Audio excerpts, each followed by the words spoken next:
Hello friends, welcome back to our channel which is named Shubham Sharma Biology. So in this particular video we are going to discuss about the most important and most recommended chapter with a NEET examination point of view, which is sexual reproduction in flowering plants. Around 4 to 5 questions are asked every year after 2015. So this chapter is very important regarding the NEET examination point of view, and we are going to discuss about that layer of anther which is septum. Okay, about the pollen grains, how the pollen grains got developed, about the pollen products and everything. We should have to clear everything in a detailed way.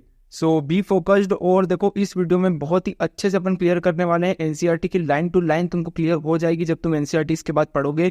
सो ये मेरी तरफ से तुमको guarantee देता हूँ, और अपने notes के बाहर नहीं आएगा क्योंकि ये बेस्ट नोट्स हैं, है ना। कोटा कंटेंट तुमको सीधे प्रोवाइड कर रहा हूँ मैं, हल्के में मत लेना इस चीज़ को। तो इसके पहले अपन ने एंथर के बारे में पढ़ा था और बहुत ही अच्छे से पढ़ा था, और अगर तुमने उस वीडियो को नहीं देखा है तुम उसको जाकर जरूर विजिट करना। और अगर ये वीडियो अच्छी लगे तो चैनल को सब्सक्राइब कर देना, वीडियो को लाइक कर देना, ठीक है। सो वीडियो स्टार्ट करते हैं। बात आती है टेप्टम की। टेप्टम क्या है? टेप्टम क्या है? हमारे अंदर की ही एक लेयर है जिसको हम क्या बोल रहे हैं? टेप्टम बोल रहे हैं। टेप्टम अब क्या करती है? टेप्टम लेयर जो है ना बहुत इंपॉर्टेंट है, क्योंकि इससे डायरेक्ट क्वेश्चन उठ के आ जाता है, ठीक है। इसलिए टेप्टम को पढ़ना बहुत ही ज्यादा इंपॉर्टेंट है। इस टेप्टम क्या होती है? प्रोवाइड करती है nutrition to all growing pollen grain. Tapetum का काम होता है न्यूट्रिशन प्रोवाइड करना। न्यूट्रिएंट रिच डेंस साइटोप्लाज्म इसके अंदर प्रेजेंट होता है, और ये फूड रिजर्व भी हम इसको बोलते हैं। और ये पॉलीप्लॉइड होती है। पॉलीप्लॉइड मतलब increase in amount of DNA. इसके अंदर डीएनए का अमाउंट जो होता है वो ज्यादा होता है, इसके अंदर न्यूक्लियस ज्यादा होता है।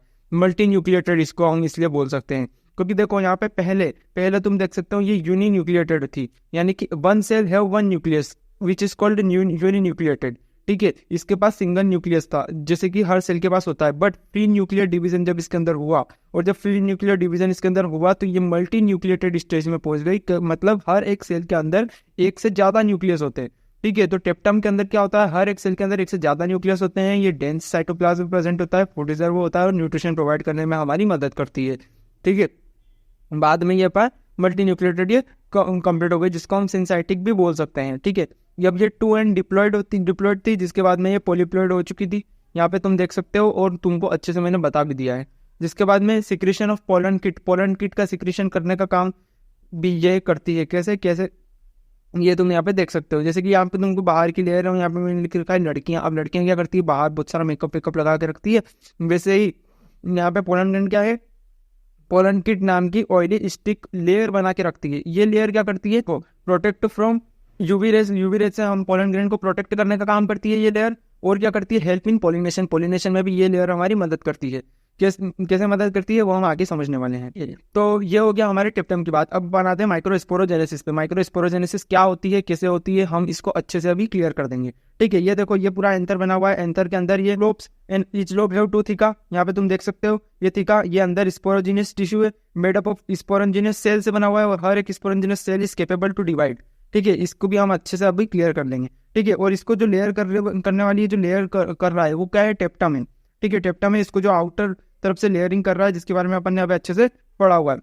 अब देखो हम एक स्पोरोजिनस टिश्यू को उठा के देखते हैं, तो वहाँ पे क्या है? 2 एंड जैसे 4 तरह से वो डिवाइड हो रहा है। और जिसके बाद में उसको बीच में से जो डिवाइड कर रहा है वो क्या है? केलोज एंजाइम है, जो कि इन सबको सेपरेट करके रख रही है, separated with the help of cellulase enzyme, ठीक है। अब ये 2 एंड सारे के सारे सेल्स स्पोंजिनस टिश्यू है, जो कि बना हुआ है स्पोंजिनस सेल से, जो कि है 2 एंड, ठीक है।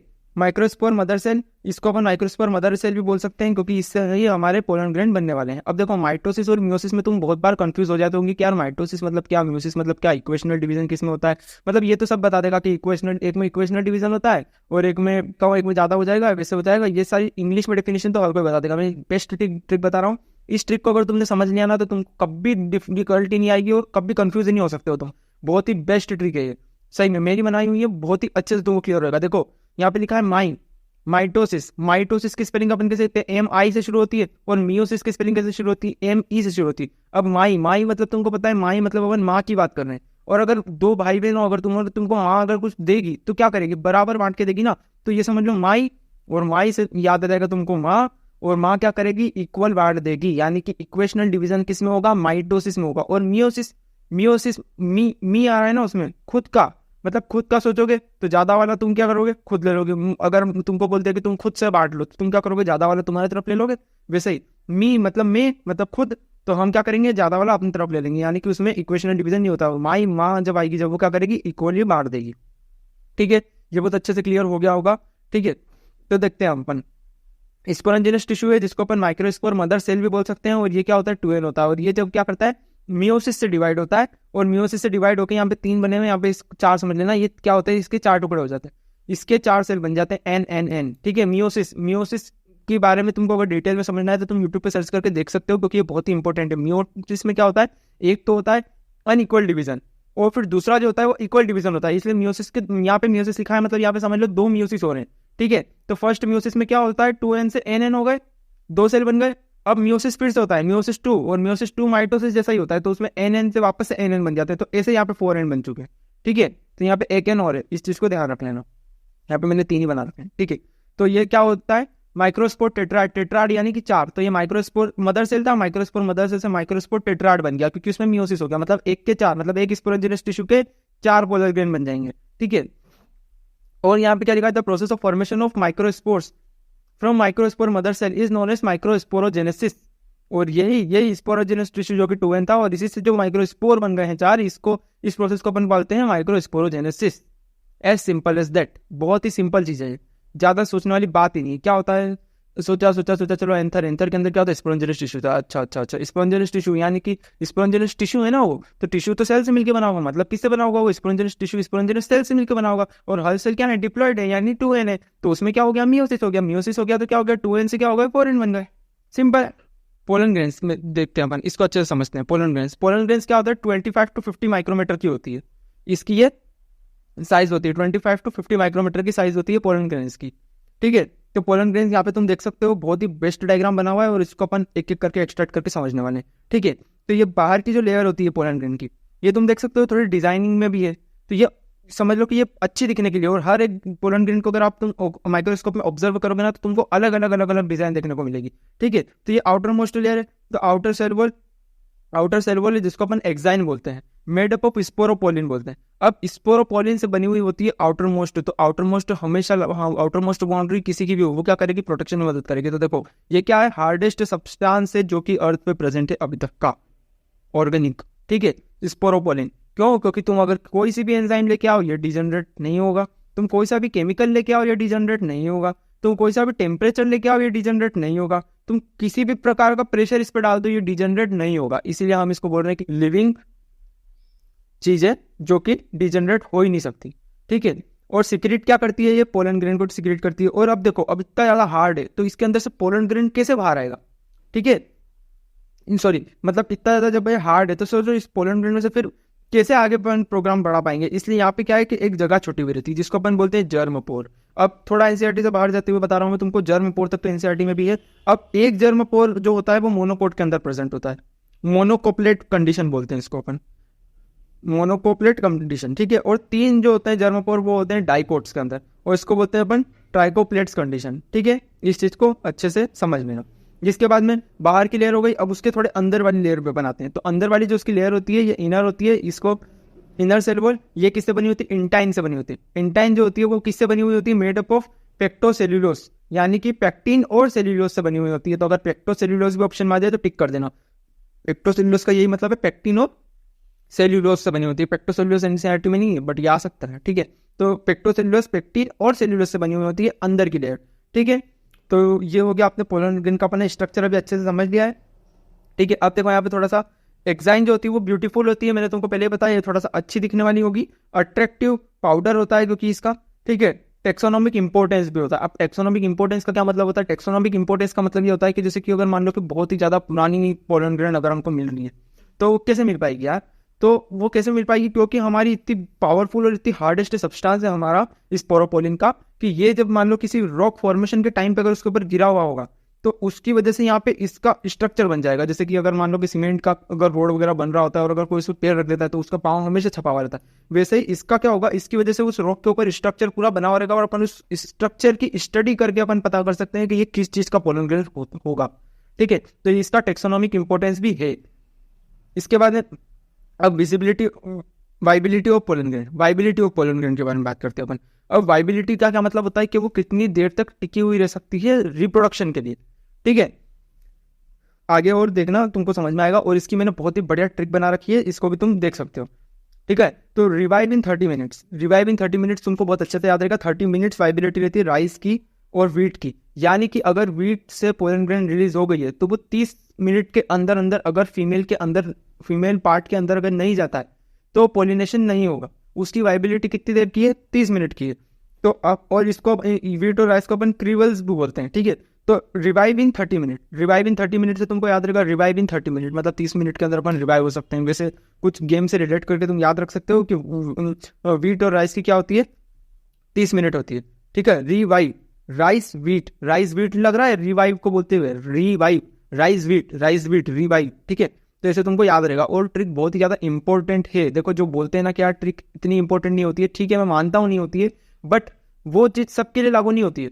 क्योंकि मैंने पूरा 1 साल बर्बाद कर रखा है कि मैं ट्रिकों के चक्कर में नहीं पड़ता था। मैं सोचता था अरे ट्रिक क्यों, हम तो ऐसे याद करेंगे, हमको तो ऐसे याद हो जाएगा। बट मैंने रियलाइज करा कि काश मैं ट्रिक्स याद रख लेता। क्यों? क्योंकि चलो ठीक है तुमको बाद में ऑटोमेटिक ऐसे याद रह रहा है कि 30 मिनट में राइस और वीट वाइबिलिटी रखते हैं तो अच्छी बात है, वो कर लेना। बट पहले तो तुम ट्रिक से ही याद रखो, वो बाद में टाइम के साथ हो जाएगा। बट शुरुआत तुमको ट्रिक से ही करनी पड़ेगी। क्योंकि अभी तक हम 10th तक जो पढ़ के आ रहे थे ना, वो क्या था? वो सिर्फ रटने वाली चीजें थी, वो याद करने वाली नहीं थी। और तुम अभी सोच रहे हो कि हम हर चीज याद कर लेंगे, तो वो नहीं पॉसिबल है। तुमको थोड़ा बहुत रटने जैसा चीज करना पड़ेगी जो कि तुम्हारे लिए ईजी होगी बजाय याद करने के। तो ये बहुत इंपॉर्टेंट चीज है और ये लोग बोलते ही नहीं है, पता नहीं क्यों नहीं बोलते हैं, बट ये रियलिटी है, ठीक है। तो ट्रिक्स आर इंपॉर्टेंट, बाकी तुम्हारी इच्छा, ठीक है। तो इसके बाद में फ्यू मंथ्स, अब फ्यू मंथ्स किसकी रहती है? SLR यानी सोलेनेसियाई, लेगुमिनेसियाई और रोजेसियाई। इनके अगर पोलन ग्रेन बाहर निकल गए तो ये कुछ मंथ के लिए इनके पास टाइम रहता है। कुछ मंथ तक अगर ये लगे हुए रहते हैं ना, अगर फीमेल के पास पहुंच जाते हैं कुछ मंथ के अंदर अंदर तो भी हो जाता है। तो इतना ज्यादा टाइम रहता है, इनकी वाइबिलिटी इतनी ज्यादा रहती है, ठीक है। तो अपन इसको कैसे याद रख सकते हैं? रोज लगाकर सोना चली फॉर फ्यू मंथ्स, यानी कि सोना ने रोज लगाया और वो चली फॉर फ्यू मंथ्स। रोज लगाकर सोना चली फॉर फ्यू मंथ्स। तो रोज से रोजेसियाई, लगाकर से लेगुमिनेसियाई और सोना से सोलेनेसियाई। बहुत ही सिंपल बढ़िया ट्रिक, भूल ही नहीं सकते हो तुम, ठीक है। और देखो सही बता रहा हूँ तुमको, ट्रिक्स की इंपॉर्टेंट जब पता चलेगी जब तुमको लगेगा कि यार अपन ने बहुत पढ़ा है बट याद नहीं आ रहा एग्जाम। बहुत ही इंपॉर्टेंट चीज़ है, ट्रिक याद आ जाती है, चीज़ें याद आना बहुत मुश्किल होता है, ठीक है। जिसके बाद में अब पोलन ग्रेन्स को हम फूड सप्लीमेंट के तौर पे भी लेने लगे हैं, क्योंकि ये बहुत ही ज़्यादा इंपॉर्टेंट होते हैं और बहुत ही इफेक्टिव वे में हमारी बॉडी पर काम करते हैं, ठीक है। तो इसमें क्या आता है? Pollen syrup and pollen capsule used athlete, जो कि एथलीट और हॉर्स वगैरह को दिए जाते हैं ताकि उनकी इफिशियंसी को बढ़ाया जा सके। अब पोलन बैंक क्या होता है? पोलन बैंक जैसे कि स्पर्म बैंक सुना होगा तुमने, वैसे ही पोलन बैंक होता है। सॉरी सीमन बैंक होता है, वैसे पोलन बैंक होता है। तो उसमें क्या होता है कि तुम जो हमारा चीज है उसको हमारे जो हमारी कोई भी अगर कोई चीज है तो उसको हम इस तरह से स्टोर करके रखते हैं कि वो बिगड़े नहीं, ठीक है। उसको उस टेम्परेचर, सुटेबल टेम्परेचर में प्रोवाइड करेंगे तो वो कभी बिगड़ेगी नहीं, ठीक है। तो storage of pollen grain at liquid nitrogen N2 temperature -196 degree Celsius पे हम इसको रखते हैं माइनस में, ठीक है। तो ये क्या करते हैं? प्लांट ब्रीडिंग प्रोग्राम में हमारी मदद करता है। पोलन ग्रेन मान लो हम अगर उसको संभाल के रख रहे हैं, मान लो कोई स्पीशीज से प्लांट क्यों खत्म हो चुकी है बट हमारे पास उसका पोलन ग्रेन है, तो हम उसको भी स्टोर करके रख सकते हैं और बाद में जब चाहे तब उससे प्लांट्स उगा सकते हैं ना, उस तरह का फ्लावर पा सकते हैं, उस तरह के सीड पा सकते हैं। तो ये बहुत ही ज्यादा इंपॉर्टेंट चीज है, ठीक है।